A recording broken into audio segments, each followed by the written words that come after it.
Assalamualaikum warahmatullahi wabarakatuh. Baik, di sini saya akan sedikit menyampaikan materi tentang hubungan dengan pemilik atau investor. Baik, langsung saja ya. Nah, di setiap perusahaan yang berskala kecil, menengah, atau yang sering disebut dengan UMKM, atau bahkan perusahaan yang sudah berskala besar sekalipun, itu membutuhkan yang namanya modal. Nah, tanpa adanya modal ini, maka ekspansinya tidak akan bisa berjalan. Oleh karena itu, mengapa para investor ini mempunyai jabatan khusus atau kedudukan yang sama kuatnya dengan si pemilik usaha. Walaupun kadang jabatan mereka itu ditentukan dengan besar kecilnya mereka menanam saham di sebuah perusahaan. Namun, para investor ini mempunyai atau ikut ambil andil dalam nasib bisnis yang akan datang atau nasib bisnis mendatang gitu. Nah, di sebuah bisnis ataupun usaha, seiring berjalannya waktu, pastilah ada yang namanya kendala, yaitu masalah-masalah ataupun bagaimana. Nah, dan tak jarang pun itu juga kadang terjadi di antara si investor dan juga pemilik saham. Nah, di sini ada berbagai hal yang harus diperhatikan oleh seorang pengusaha untuk menyikapi atau melihat si pemilik investor ini. Nah, yang pertama yaitu adanya kesamaan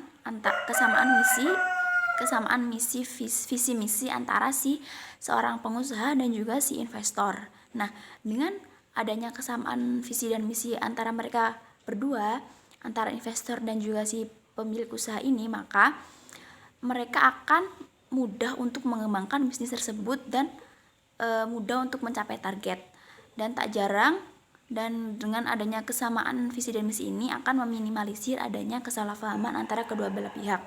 Nah, yang kedua itu ada nilai tambah. Nah, apa sih yang didapatkan seorang pengusaha atau sebuah perusahaan dengan adanya investor ini? Apa sih yang didapatkan nilai tambah dari si investor ini? Nah, jadi investor ini memberikan nilai tambah kepada perusahaan seperti misalnya nih sebuah perusahaan menggandeng perusahaan lain yang bekerja di segmentasi yang sama, maka dari situ akan mendapatkan yang namanya si investor ini juga memberi dukungan dan mendapatkan atau membagi keahlian teknologi kepada si pemilik perusahaan tersebut. Nah, yang ketiga itu adalah mempersiapkan segala hal yang dibutuhkan. Nah, jika dengan kita mempersiapkan berbagai hal yang dibutuhkan, maka mungkin investor ini juga akan tertarik dengan kita. Misalnya, kita membuat rancangan atau rencana bisnis yang sesuai dengan pasar atau sesuai dengan target pasar kita, maka kita sebagai seorang pengusaha akan mendapatkan kepercayaan dari si investor tersebut. Nah, itu tadi tiga cara untuk tetap menjaga hubungan baik atau tetap menjaga relasi yang baik dengan si investor. Nah, mungkin itu saja yang bisa saya sampaikan. Terima kasih. Wassalamualaikum warahmatullahi wabarakatuh.